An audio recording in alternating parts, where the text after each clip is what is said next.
बात करते हैं ज़ारा कत्ल केस की। मकसद सिर्फ ये है कि इस केस को पुराना नहीं होने देना।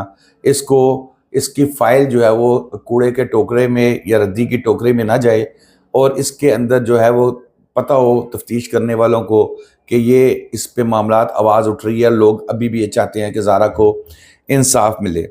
ज़ारा के जो शोहर कदीर है शाफ़े को लेकर अगले हफ्ते सऊदी अरब रवाना हो रहा है।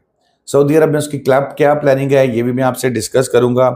लेकिन यहाँ पर जो ज़ारा के वालिद हैं शबीर साहब, उनका एक बयान फिर सामने आया है जो डटे हुए हैं बिल्कुल।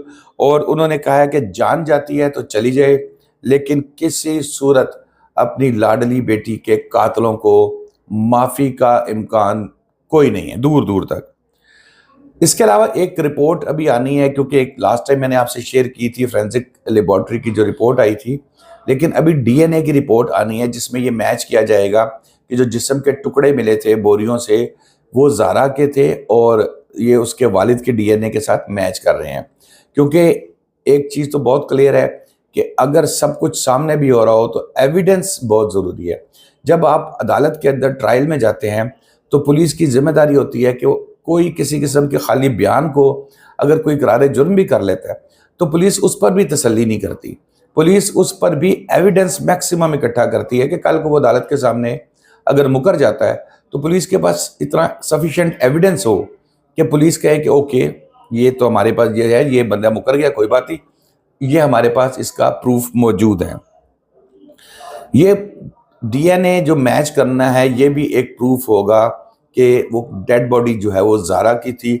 और अदालत में जब ट्रायल होगा तो ये बहुत फ्रूटफुल होगा उनको मुल्ज़िमान जो सुगरा, यास्मीन और नवीद और उसका बेटा अब्दुल्ला, इनको सज़ा दिलवाने के लिए।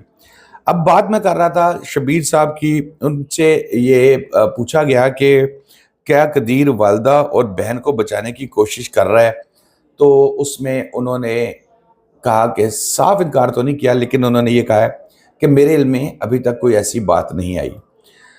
कदीर की दूसरी शादी से मुताल्लिक बात की गई तो उन्होंने कहा कि ये तो मैं आपको बड़ा क्लियरली बता दूं कि कदीर ने कोई दूसरी शादी नहीं की और आगे भी वो उसका कोई शादी करने का इरादा नहीं है। और फिर कदीर साहब को पूछा गया कि कदीर साहब वो बातें चल रही हैं कि जी वो इसका सबा का जो शोहर है या जो यास्मीन का शोहर है वो आपसे राब्ता कर रहे हैं और वो कर रहे हैं कि 10 करोड़ रुपया ले लो और हमारी बीवी यानी कि यास्मीन को और उसकी वालदा को और उसके बेटे को माफ़ कर दो, इस्लामी सज़ा दो, दियत दे दो। इस तरह की बातें जो है वो की जा रही हैं। तो इस पर शबीर साहब ने बड़ा क्लियरली कहा, उन्होंने कहा कि मैं नहीं समझता कि तनवीर की इतनी जुर्रत है कि वो मेरे सामने आके कोई पैसों की बात करे, और मुझे ये पता है कि उसकी इतनी भी ज़रूरत नहीं है कि वो किसी थर्ड पर्सन के बदले के ज़रिए जो है वो मुझे पैगाम भिजवाए। तो ये दोनों चीज़ें तो कदीर साहब की तरफ से, शबीर साहब की तरफ से मुकम्मल तौर पर क्लियर कर दी गई। उन्होंने कहा कि अभी तक मुझे कोई ऐसा पैगाम नहीं मिला जिसमें सुगरा, यास्मीन, नवीद या अब्दुल्ला की माफ़ी की बात की गई हो। पुलिस की कारकर्दगी से वो मुतमईन है। पुलिस की अभी तक उन्होंने कहा है कि मैं जो तफ्तीश की जा रही है, क्योंकि वो खुद भी एक पुलिस ऑफिसर है तो वो तरीक़ाकार को ज़्यादा बेहतर जानते हैं, तो उन्होंने कहा कि मैं अभी तक पुलिस की कारकर्दगी से मुतमईन हूँ। क्योंकि चारों मुल्ज़िमान इस वक्त जो है सुगरा, यास्मीन, नवीद और अब्दुल्ला, ये इस वक्त सियालकोट की जेल में बंद है, सेंट्रल जेल में बंद है। फिर सवाल किया गया कि कदीर अपनी माँ और बहन से मिलने गया है, तो उस पर भी उन्होंने इनकार कर दिया। उन्होंने कहा मेरे इल्म में तो ऐसी कोई बात नहीं है कि वो मिलने गया है कि नहीं गया। और वैसे भी उन्होंने कहा कि अगर ऐसी कोई बात होती है मिलने गया है या नहीं गया, तो अभी तो मैं मतलब इस पर पूछा भी नहीं है मैंने कभी उससे।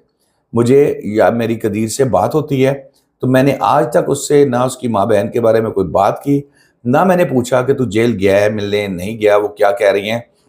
मैं इस टॉपिक पर बात कर ही नहीं सकता, मैं इस टॉपिक पे बात करना ही नहीं चाहता। फिर उन्होंने कहा कि वो देख रहे हैं कि कदीर जो है वो किस तरफ जाता है। अभी कदीर अभी तक वो क्लियर है। उन्होंने कहा मुस्तकबिल का फ़िलहाल किसी को कुछ पता नहीं है, लेकिन دیکھ رہا ہوں کہ قدیر جو ہے وہ کس طرف جاتا ہے، پھر میں اس سے اس وقت اس حساب سے بات کروں گا۔ قاتلوں سے صلح کے کسی بھی امکان کو شبیر صاحب نے رد کر دیا۔ انہوں نے کہا کہ میری روح کو تسلی تب ملے گی، مجھے سکون تب ملے گا جو میری بیٹی کے ساتھ ظلم کیا ہے اس کے قاتلوں کے ساتھ بھی وہی کیا جائے، جسم کے ٹکڑے ٹکڑے کر دیے جائیں جس طرح زارا کے جسم کے ٹکڑے ٹکڑے کیے تھے۔ اور اب خیر قانون کے مطابق اگر ہم بات کریں تو قانون میں تو ایسی کوئی گنجائش نہیں ہے، لیکن موت کی سزا جو ہے وہ بالکل کیس اگر سٹرونگ بنا کے پروسیکیوشن پیش کرے گی تو پھر ہو سکتی ہے۔ اب بات جاتی ہے جی شافع سے متعلق بات کی تو انہوں نے کہا کہ جی میری بیٹی کی وہ آخری نشانی ہے، میری پیاری لاڈلی بیٹی کی آخری نشانی ہے اور میں اس سے بھی اتنا ہی پیار کرتا ہوں۔ انہوں نے کہا کہ میں نے شبیر کو قدیر کو کہا تھا کہ یہ بیٹا جو ہے میرے پاس چھوڑ دو، تو اس نے کہا تھا کہ میں بھی قدیر کے بغیر نہیں، ظاہر ہے باپ ہے، قدیر کے بغیر اس کے شافع کے بغیر نہیں رہ سکتا، یہ قدیر نے کہا تھا۔ تو میں یہ سوچ رہا ہوں کہ اس کو اپنے ساتھ سعودی عرب لے جاؤں، کیونکہ یہ اطلاعات بھی ہیں کہ شبیر آئندہ ہفتے جو ہے وہ قدیر جو ہے وہ آئندہ ہفتے سعودی عرب روانہ ہو رہا ہے اور اپنے بیٹے کو ساتھ لے کے جا رہا ہے۔ اس کا یہ کہنا ہے کہ اگر میں نے پاکستان چھوڑنا ہوتا یا میں نے کبھی چھوڑنا ہوا پاکستان تو میں اس کو اس کے نانا کے پاس ہی چھوڑوں گا۔